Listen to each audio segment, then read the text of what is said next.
Friends, welcome to Good Shepherd's Next Steps podcast. This podcast is really meant to be about the essentials of faith and how we here at Good Shepherd understand them and approach them. And I'm grateful that you have been a part of this or are listening in. My name is Matt Fulmer, and I'm the lead pastor here at Good Shepherd. And today we get to really one of the things that I love talking about the most, and it is our church. It's Good Shepherd, our local church. And so what I want to do in this episode is I want to talk about who we are, right? Important markers of our story as Good Shepherd. I want to talk about what we do, the practices that we do together that help us grow in faith. And then I want to talk about kind of how we live that out, what ministries we have here at Good Shepherd, how you can get plugged into them. And finally, I just want to share a little bit about what our hope is for you as you explore or take a next step of faith here in this community that we call Good Shepherd. Okay, so first, let's start with who we are.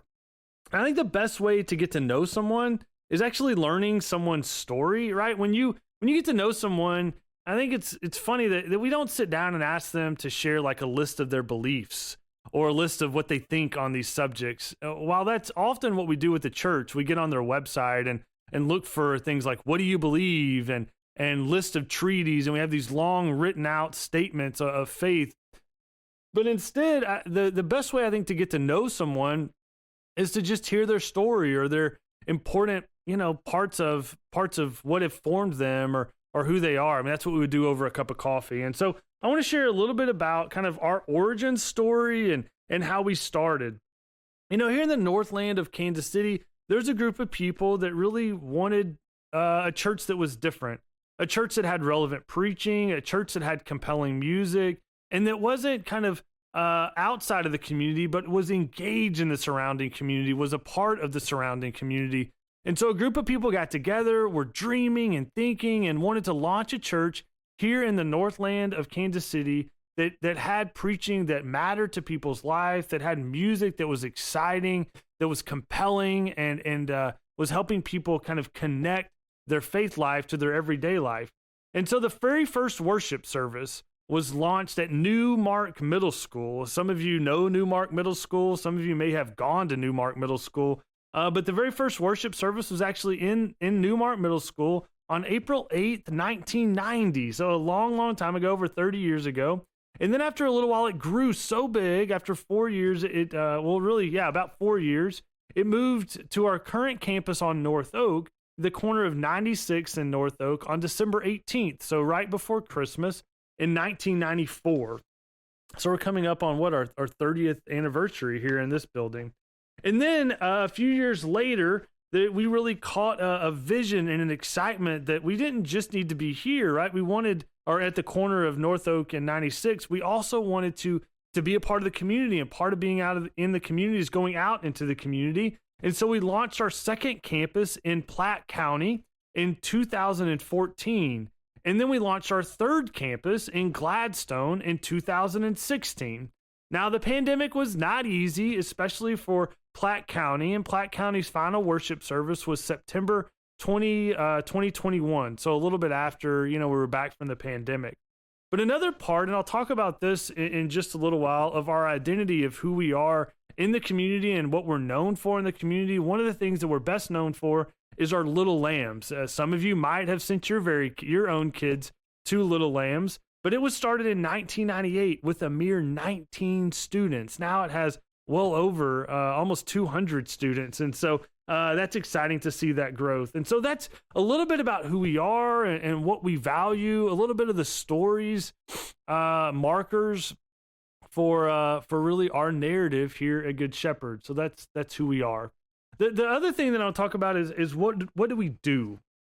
Now, I like to say we practice faith together, and its practices are how we grow together. And I really came with this idea after watching a baseball game. Now, I know here in Kansas City, this is not as much of a baseball town as where I came from previously in St. Louis. And I won't name the Major League Baseball team that is in St. Louis, but they're a pretty good team. They were good for a long time. They have been good, not really recently, but they're generally good. And we would go to games often. And I went to, their warm-ups a few times. And, got out there and they were hitting and throwing and catching the ball. And I think that same weekend, I went and saw my oldest play his very first T-ball game. You know, at the YMCA, they got the big uniforms, the gloves that don't fit. And what struck me is that these little guys that had never played baseball before were doing the exact same thing as the professionals were doing. They were throwing the ball, or at least trying. They were hitting the ball. They were, being instructed on how to run the bases. But the same practices that the little leaguers were playing, the T-ballers were doing, were the same practices that the major leaguers were doing. But baseball was all about getting better at just a few practices: throwing, hitting, catching, and running the bases. And I thought, how much is that true in our faith? That faith, it's really just getting better at a few practices. Things like praying and worshiping and giving and being together in a small group and serving one another. And so for me, when I talk about practices, it's an invitation to enter into the practice of faith. And you may enter in at a Major League Baseball level on some of these practices. Other practices you're going to enter in maybe at a lower level, like a T-ball level, or maybe an 8th grade level, or whatever it is. But we have different practices, and the invitation is you're never complete with practicing. You always can grow, and you always can change and evolve. And so we enter in we enter into practices of faith, and our faith practices really are worship, serve, and belong. And worship has different components in it. We have worship involves prayers, and that's really our vertical connection to God. It's when we talk to God. Some of us are comfortable with the practice of prayer. We pray maybe out loud, maybe we are comfortable praying in our small group, but I know there are a lot of us who are just not comfortable praying out loud, and that's okay. But my challenge is that what we do together in our faith community is that we grow in our prayer life. Maybe we listen to a podcast on prayer. Maybe we do different kinds of prayer. Maybe we learn how to pray from other people, but there's a deepening and a broadening in our relationship with God as we learn to pray and pray about different things. But that's one of them. So within worship, we have the practice of prayer, but then we also have this practice of actual worship, like coming and being in worship on a Sunday morning or Sunday night. We come in person or online, and the challenge here with this practice is that we are present, that we don't skip, that we make it a priority. I've been in a number of different churches where they're just kind of empty, and it matters when a church is empty versus when it's full, because just you being in church, it helps the experience. It enlivens the room. It helps the Spirit of God, I think, move more when we just put our rear ends in the seats and we're present. And so the challenge for us as we do faith together is that we prioritize coming to worship and being together and connecting with God. Another part of worship is giving and generosity. Now, I know there's a lot of things that maybe we're hesitant when it comes to generosity, but the idea with generosity is that God has created us not to keep everything we have for ourselves, including our time and our energy and our money. That God has given us many blessings with our money, and that part of our role in faith and practice is growing in generosity so that God can use the gifts that we've been given to impact the lives of other people, to create a community that's making a difference, to help fund the ministry that we're doing here at Good Shepherd. And so part of practice of faith is learning to be generous. And so we have worship that includes the practices of prayer, of being present in worship and giving. And then we also have the practice of serving. Now, serving, of course, is lived out in a number of different ways, but we believe a life lived serving others is a life well lived, that Jesus invites us to follow, and so Jesus invites us to serve.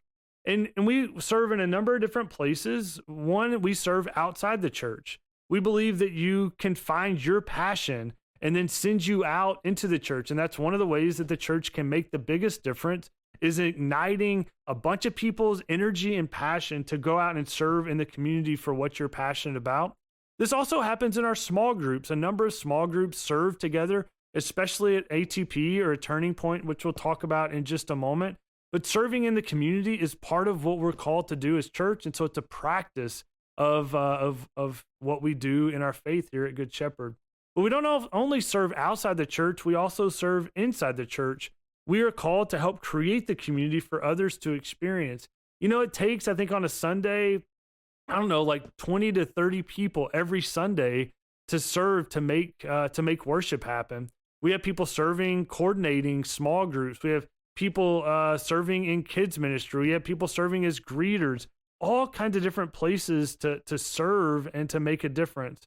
And then as a church, where we serve and where we've decided to really make a difference is through two partnerships. We give through a Turning Point, which again, I'm going to talk about in just a minute, which is our local ministry arm. And then our more international ministry arm is Guatemala.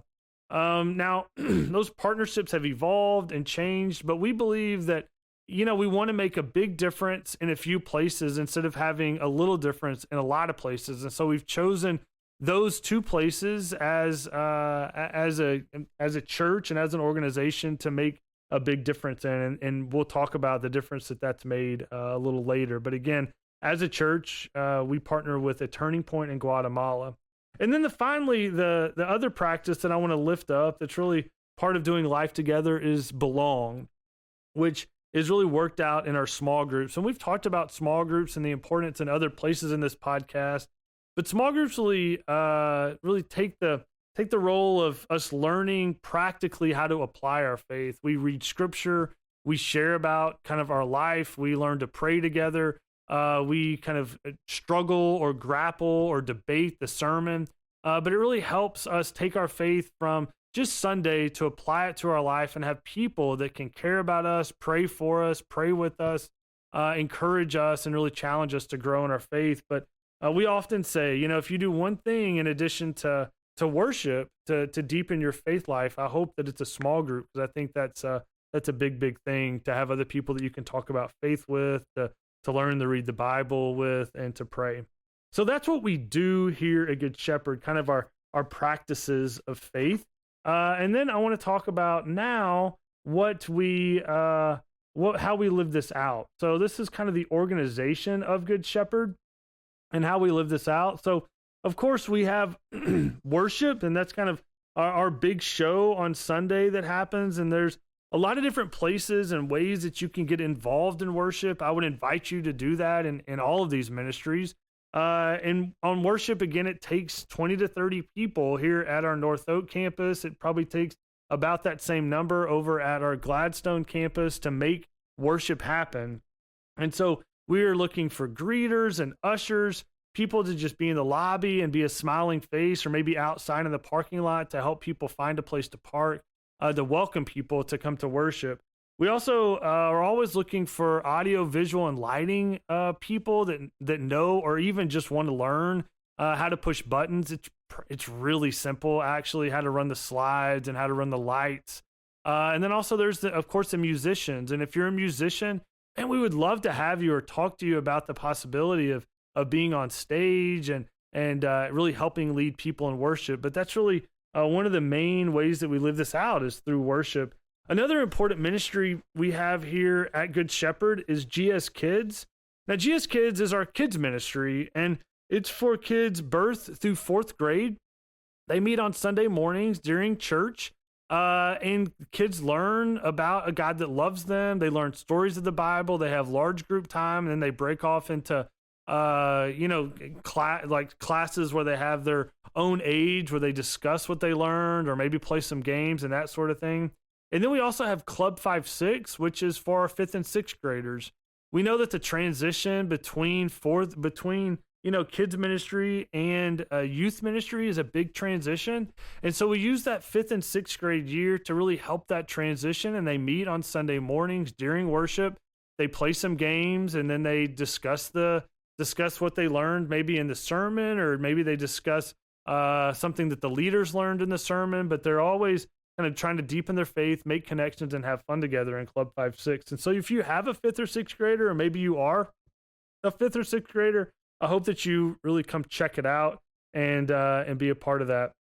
Now that leads me to GS Youth. We have a youth group that's thriving and growing and does a lot of things in the community and has a number of different kids a part of it. It is 7th through 12th grade. Currently, it meets on Wednesday nights in a large group setting. It also has small groups that meet, but it's a great way to get your youth kind of connected with other youth, or if you are a youth, it's a great way to meet other youth that maybe want to learn about faith or just kind of have meaningful relationships. And so be sure to check that out. Now, I mentioned this in another podcast, but we also have Little Lambs, and Little Lambs is a central part of who we are here at Good Shepherd. We don't think that it's just having a preschool. Instead, we see it as a calling on this church to be a part of the community, to help our kids in our community that maybe don't even go to church know that they are loved by God, that they are cherished by God, that they are celebrated by God. And so that's what we really believe Little Lambs Preschool does. And we have preschool both at our North Oak campus and at our Gladstone campus. We have it birth through, kindergarten or up to kindergarten. And we believe that this is, again, an important call for who we are. Maybe you've had a kid that's gone through Little Lambs. You can attest to it, or maybe you've heard of Little Lambs. I know I have a kid right now in Little Lambs that is going through, and it's a great thing to see them interacting with other kids and learning about who God is and how God has created them. And so Little Lambs is a big part of what we do. In addition to that, there's an organization called A Turning Point. I've kind of tipped my hat at this a couple of times, but this is part of Good Shepherd's identity. And in short, we call it ATP. But a long time ago, we noticed that there was a need in our community for some extra food for people that weren't able to buy food possibly, or maybe that needed some extra clothing. And so we created a clothing closet in the back of the North Oak Sanctuary and a pantry in the back of the North Oak Sanctuary, just in the kitchen that used to be there. And that really evolved over time to being its own organization that now is its own nonprofit that has its own building, its own property in Gladstone. And it's expanded to not only just be an amazing pantry and an amazing wardrobe where people get to shop, and there's a lot of self-worth that's communicated in that process, but they get to pick out their clothes, they get to pick out their groceries. And in addition to that, there's a day shelter where people that are unhoused, maybe they're struggling, maybe they don't have a hot meal or a roof over their head, they can come to the day shelter and have a hot meal, 2 hot meals, breakfast and lunch. They can take a shower. There's laundry facilities there. And there's also other services there to help people find identification or find housing or get birth certificates and navigate the difficulty of being unhoused and how to get documentation to get back to a job and become housed. And so that's a great program there at ATP. And then the final thing that I'll lift up is the Academy.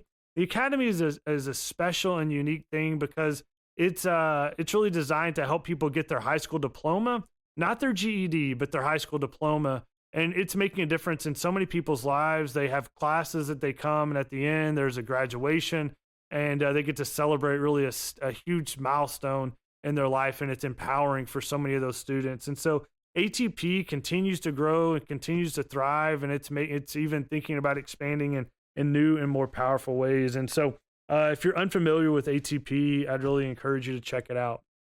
And then finally, so that's how we live this out. And finally, I just want to share a little bit about our hope for you. I know that getting to know a new church can sometimes be tough. You don't know people, you don't know the culture here, you don't know what is going on, and really I hope that this next step process helps you learn a little bit more about what we believe and who we are and what we value.